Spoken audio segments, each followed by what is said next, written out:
Wait. Before we start, just want to make sure we're clear here. While this podcast talks about sobriety, mental health, and addiction, it is not meant to replace professional medical advice. Welcome to Sisters in Sobriety. I'm Kathleen. And I'm Sonia. And we're ex-sisters-in-law, brought together in marriage and bonded through our sobriety journey. Join us as we talk sobriety, addiction, and everything in between. You're in for quite a ride. And our Substack is buzzing with amazing content, from creative mocktail recipes to insightful courses and reflective exercises. There is something for everyone. Don't miss out. It's a great way to add some extra joy and depth to your journey. Check it out. Welcome to Sisters in Sobriety and to our series, The Truth About Sober Dating, Sex, and Relationships, where we ask our guests 10 burning questions about dating, sex, and everything in between. Today, we have Hilary Sheinbaum, the brilliant mind behind GoingDry.co. And Going Dry is a platform that revolutionizes how we view and experience socializing without alcohol. So, Hilary, tell us a little bit about your relationship status. I just got married. Yes. 11 days very ago. Excited in the newlywed phase right now. And what is your dating history? My dating history, in terms of like drinking and dating, I think every first date for a really long time used to be like grabbing a drink. Yeah. And that definitely changed around, January 2017. And I started, dating differently, like going and doing like rock climbing, or like going to a Barry's Bootcamp class or something else that was fun and engaging, but didn't center alcohol. The first question, do you remember your first sober date, and tell us everything? Well, I can tell you, I remember my first sober date with my husband. We went to Barry's Bootcamp. And then afterwards, we went to a restaurant in the city in New York, and it's called Westville. And we just like, I remember I like got a salad. I don't remember what he got, but it was just like nice and cool. And like, it was something that I would have done on my weekend anyway, to go and work You out. went to Barry's and sweat and Yes. then went to lunch with him. I would have died. Honestly, I feel like this was, not just like a pattern in like sober dating, but even before then, I think by like the third or fourth date, I would typically take a guy to Barry's just to see if he could like, not to like challenge him in a way that was, you keep up with me, but truth be told, like that's a big part of my life and my lifestyle. And so it was almost kind of like to just see if, this person would want to participate in the same things that I did during the weekends. That makes sense. Yeah, I agree. Okay, number 2, what's your go-to response when someone asks, why aren't you drinking? Oh, I mean, at this point, a lot of people know about like my books, and but often I'm just like, yeah, I'm not drinking tonight. Like, just don't want to, not in the mood. If people keep pushing, it's not really a conversation I engage in. So I often change the subject. Yeah. Okay, number 3, let's talk about flags. So what is a green flag you look for now that you wouldn't have noticed before, for example, if you were drinking more on a date? Yeah, I think honestly, having somebody who can plan a date that again does not center around alcohol. I think also if there was a bar involved, picking a place that has non-alcoholic options, because there are so many these days. I even had, it's so funny, I had Mianetto alcohol removed at our rehearsal dinner just because like I wanted to be able to, raise a glass and toast with something bubbly and sparkly. And so some of our guests were drinking non-alcoholic sparkling wine, and some of them were drinking the Mianetto with alcohol in it, just depending on what their lifestyle entails. I love that. Okay, what is a red flag you used to ignore that's a deal breaker for you now? Oh, just anybody who was like questioning my choices about what I was drinking or what I was not drinking, I should say, because I think that what you consume is so personal, and it was definitely not something that was like affecting them, that I was pushing on them. So if they had a problem with it, that was just a no-brainer for me. I was like, you're not my person. If you're not going to respect this, like I ran the New York City Marathon. Like, are you going to support my training and running 26.2 miles? Like, you know what I mean? So yeah. Did you meet your husband after you kind of started moderating your drinking or before?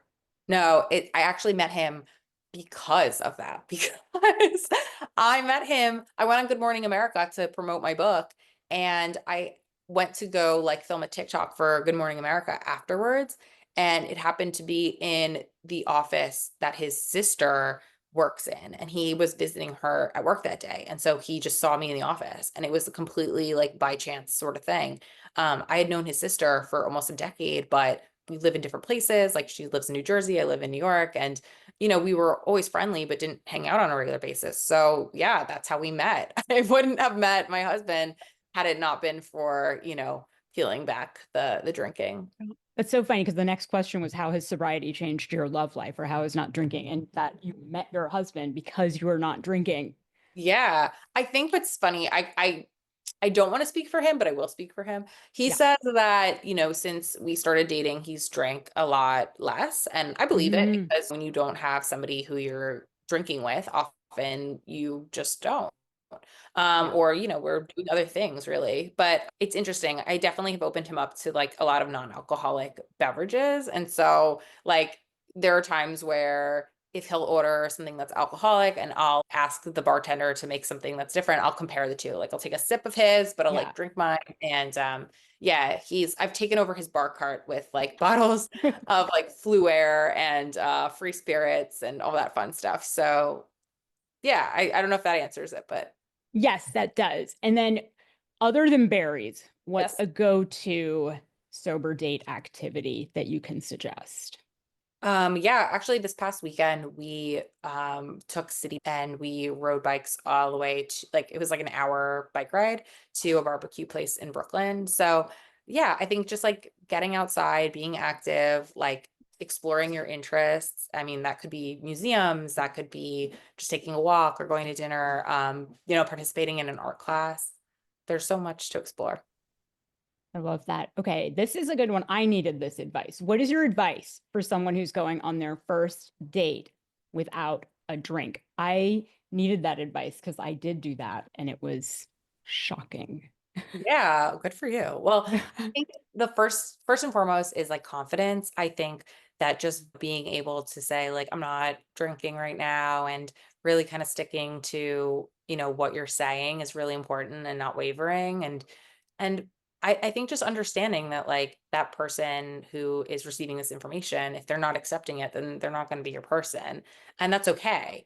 I also think that there are some really great apps like Reframe that has helped almost a million people like curb Yeah. their eating. And so I think it's really, exploring something that is so easy to download and in the palm of your hand at any time to have that extra support when you don't have your close friends there. Oh, I love that. I didn't even think about that, having the support like on your phone. Yeah, like just having like tips and tricks and just being able to, open something up wherever you are, really. Yeah. Okay. How much are you comfortable with your date or your partner drinking? So, where is your limit? Mine is if somebody has more than two drinks, that's like my limit of like, I think we're not going to be, it's not a match. Compatible. Yeah. Yeah. I think it kind of depends on the situation and the person. I think like if it is a Wednesday night and somebody is ripping shots at the bar, that's going to be Yeah. uncomfortable no matter what. I think if there's a celebration or if it's like you're outside for a really long time and people are drinking and having fun but not going overboard, I think like everybody has different limits. And so I would say like in general, um just being able to like observe people and notice like when they've had too much is okay. I don't know if there's a number. I think for some people that Yeah. might be, two drinks. I think for some people that might be like a half a glass of wine. For some Yeah. people that might be three, but definitely not getting in a car with somebody who has been drinking and really preventing them from doing so too. Yeah. But you're right. It is an environmental thing and a time and place thing. So, if someone is doing shots on a Wednesday at dinner, no. Time to go. Yeah. But if somebody is at like, if he's at a bachelor party and he has like four drinks, yeah. I don't Yeah. really, yeah. And as long as they're hydrating in between, I mean, like, Yeah. you know, Okay. Okay, let me rephrase my limit then would be 2 at a dinner. yeah, Okay. that's fair. I think that makes sense to me. Okay. So if your love life had a playlist, what is the first track? Oh, oh my God, I don't know. Maybe like all of Taylor Swift's like music, period. I don't know. Like I just depends. That's a wow. I'm gonna have to think about Oh, yeah. Okay. Think about it. that. Get back to me. Okay. Who do you call after a first date to dish with or vent with after a fight with your partner? Oh, I think it's so funny.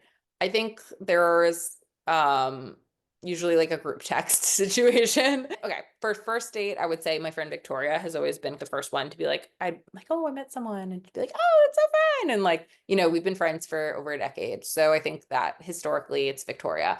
I think if there is a fight happening, it's definitely a group chat situation because a lot of the times I'm like, am I out of line? Is he out of line? Like, are my friends dealing with this with their partners as well? I kind of want to like gauge the situation and just make sure that maybe I missed something or maybe like you know what I'm saying? Like, I think Yes. we don't fight, but like if we have a disagreement, I think it's typically something that there's some kind of miscommunication. So I think that the group chat Yeah. is the best place for that. I totally agree. I have like 2 teenage nieces and 2 sister-in-laws that I will group chat and it's surprising sometimes like how emotionally intelligent the teenagers are.